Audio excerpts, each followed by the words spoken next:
तो last part में हमने देखा था कि हर तरफ सी मॉन्स्टर ने तबाही मचा रखी थी और कई सारे किंग लेवल के मॉन्स्टर पानी से बाहर आ गए थे, जिसको देखकर सभी लोगों ने अपने बचने की होप छोड़ दी थी।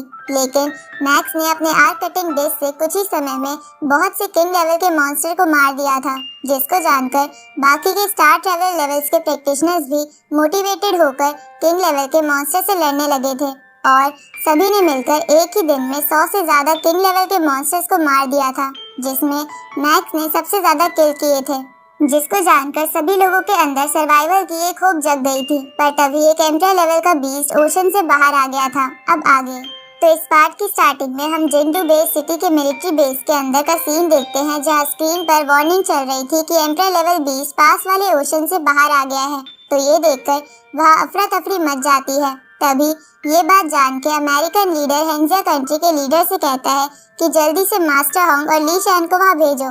तो ये सुन के हेंजिया मिलिट्री मास्टर होंग को कांटेक्ट करने की कोशिश करती है, पर जिजियान हेडक्वार्टर की आर्टिफिशियल इंटेलिजेंस सबको बताती है कि मास्टर होंग और ली शैन अभी बाहर नहीं आ सकते, क्योंकि वो दोनों आइसोलेट रहकर अपना कल्टीवेशन करने में बिजी है। इसको सुनकर सभी कंट्री के प्रेसिडेंट परेशान हो जाते हैं और सभी एल्डर भी ये जानकर थोड़ा टेंशन में आ गए थे। दूसरी तरफ मैक्स उस जगह पर आ जाता है जहां वो एम्परर बीस्ट था, जहां मैक्स देखता है कि मास्टर होंग के तीनों गार्ड्स यानी एल्डर याओ राओ, बीस्ट और मिस्टर बीन उस एम्परर से लड़ रहे हैं। पर एल्डर याओ राओ और बीस्ट लड़ते लड़ते काफी थक चुके थे। तभी मैक्स एल्डर याओ राओ से पूछता है कि मास्टर होंग और मास्टर ली शैन अकेले में कल्टीवेशन क्यों कर रहे हैं। इस पर एल्डर याओ राओ मैक्स को बताती है कि 2 दिन पहले गोल्डन हॉर्न बेहेमोथ जिजियान मार्शल हेडक्वार्टर से होकर गुजर रहा था और उसने जिजियान हेडक्वार्टर पर हमला भी किया था ताकि वो मास्टर होंग और ली शैन को मार सके। लेकिन हेडक्वार्टर की मजबूती इतनी थी कि उसके स्टार लेवल पर होने के बावजूद भी वो उस हेडक्वार्टर पर स्क्रैच भी नहीं बना पाया। पर मास्टर होंग और ली शैन को और पावरफुल बनना था ताकि वो गोल्डन हॉर्न बेहेमोथ को मार सके। इसलिए उन दोनों ने अपने आप को कल्टीवेशन के लिए हेडक्वार्टर में ही आइसोलेट कर लिया। उसी वक्त मैक्स की नजर मिस्टर बीन पर जाती है, जो उस ऑक्टोपस से लड़ते लड़ते काफी इंजर्ड हो गए थे।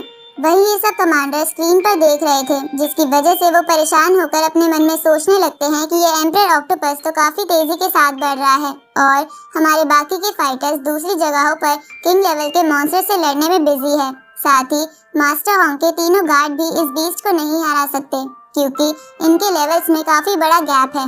ऊपर से वो सब काफी इंजर्ड भी है। इस तरफ मिस्टर बीन खड़े होते हुए सोचते हैं कि अब तक इंसानों ने बस एक ही बार एम्परर बीस्ट को मारा है और वो बीस्ट भी मास्टर होंग ने मारा था। लेकिन इस बार मास्टर होंग यहाँ नहीं है, पर इस ओशन के पास बहुत सारी सिटीज और सिटीजन्स हैं, इसलिए किसी को तो इस मॉन्स्टर को रोकना ही होगा। अब वो तीनों फाइट के लिए फिर से खड़े हो जाते हैं। उसी वक्त मैक्स भी सबसे आगे आकर फाइट के लिए रेडी हो जाता है, जहाँ मैक्स उस बीस्ट के सामने चींटी के बराबर दिख रहा था। इधर मैक्स को सभी लोग टीवी स्क्रीन पर देख रहे थे। तभी अमेरिकन लीडर कहने लगता है कि पिछली बार जब मिस्ट आइलैंड पर मैक्स और हेंडरसन के बीच लड़ाई हुई थी तो उसने हेंडरसन को हरा दिया था, इसलिए अब मैक्स अर्थ पर थर्ड स्ट्रॉन्गेस्ट पर्सन बन चुका है और अब यही हमारी आखिरी होप है। इधर मैक्स को उसकी फैमिली के साथ साथ पूरे वर्ल्ड के सभी लोग भी देख रहे थे और वो दुआ करने लगते हैं कि मैक्स उस मॉन्स्टर को मारने में कामयाब हो जाए।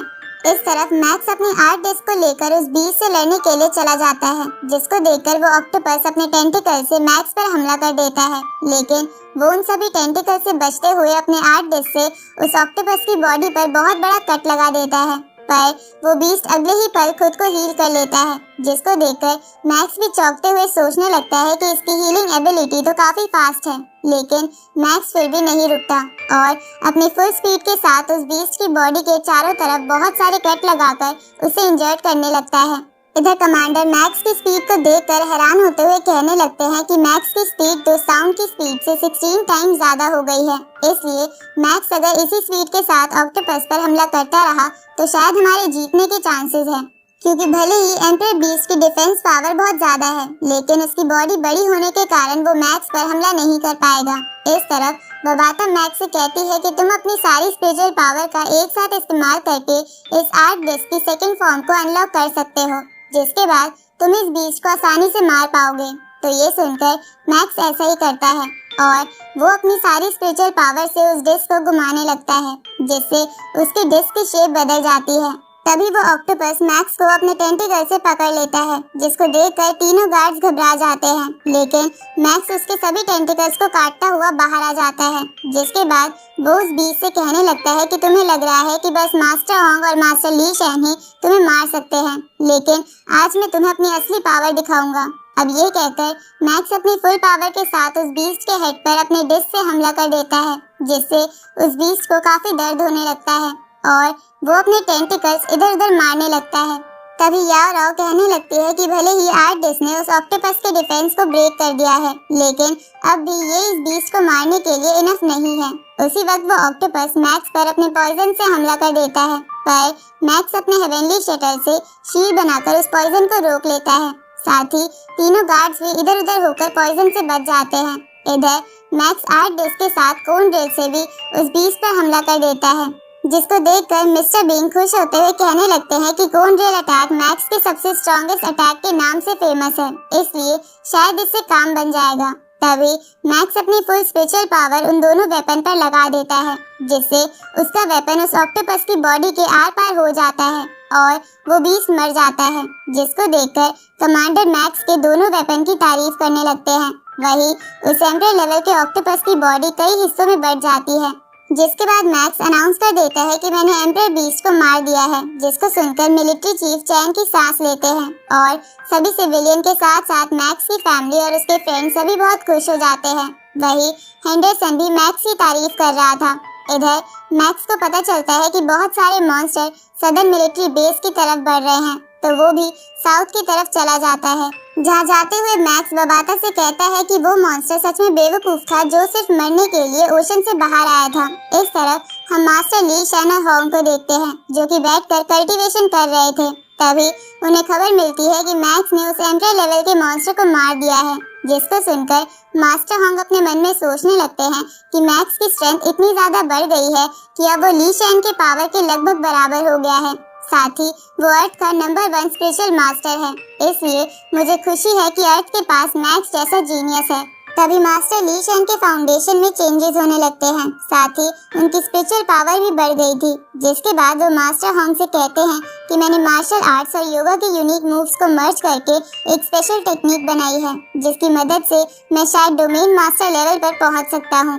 इसको सुनकर मास्टर होंग ली शैन को कांग्रेट्स करते हैं। इसके बाद ली शैन होंग से कहते हैं कि आप अकेले ही उस गोल्डन हॉर्न बेहेमोथ से लड़ने का प्लान बना रहे थे, लेकिन अब मैं आपको उसके साथ अकेले लड़ने नहीं दूंगा। जिस पर मास्टर होंग हंसते हुए कहते हैं कि इस बार हम दोनों मिलकर उस गोल्डन हॉर्न बेहेमोथ को जरूर हरा देंगे।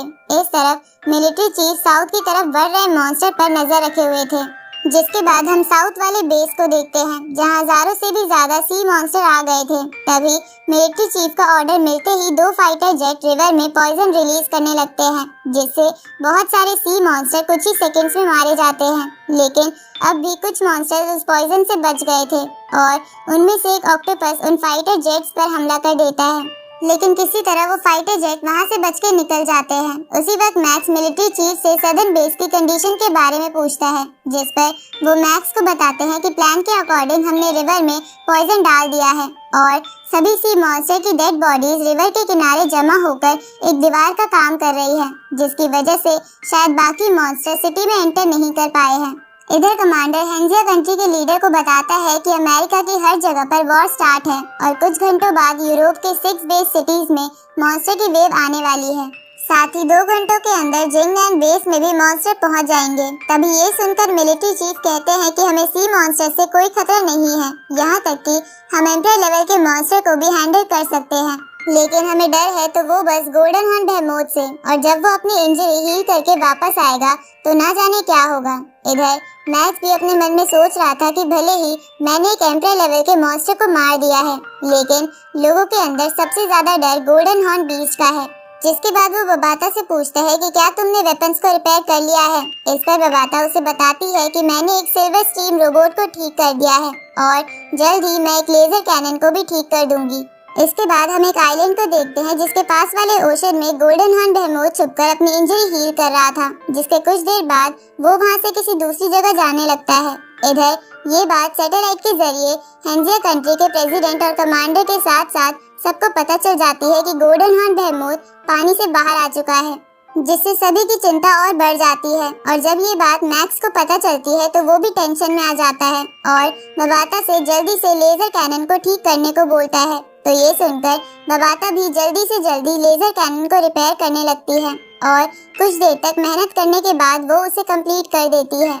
अब मैक्स उस गोल्डन बीच की लोकेशन की तरफ बढ़ने लगता है। इस तरफ वो गोल्डन हॉर्न बेहेमोथ एक डिस्ट्रॉय हो चुके मिलिट्री बेस पर आता है और वो वहाँ के सभी मेटल की चीजों को खाने लगता है, जिससे उसकी बची हुई इंजरी भी हील हो जाती है और वो पूरी तरह रिकवर हो जाता है। जिसके बाद वो वहाँ आसमान में आकर बहुत तेज चिल्लाने लगता है और इसी के साथ ये पार्ट यहीं पर एंड हो जाता है।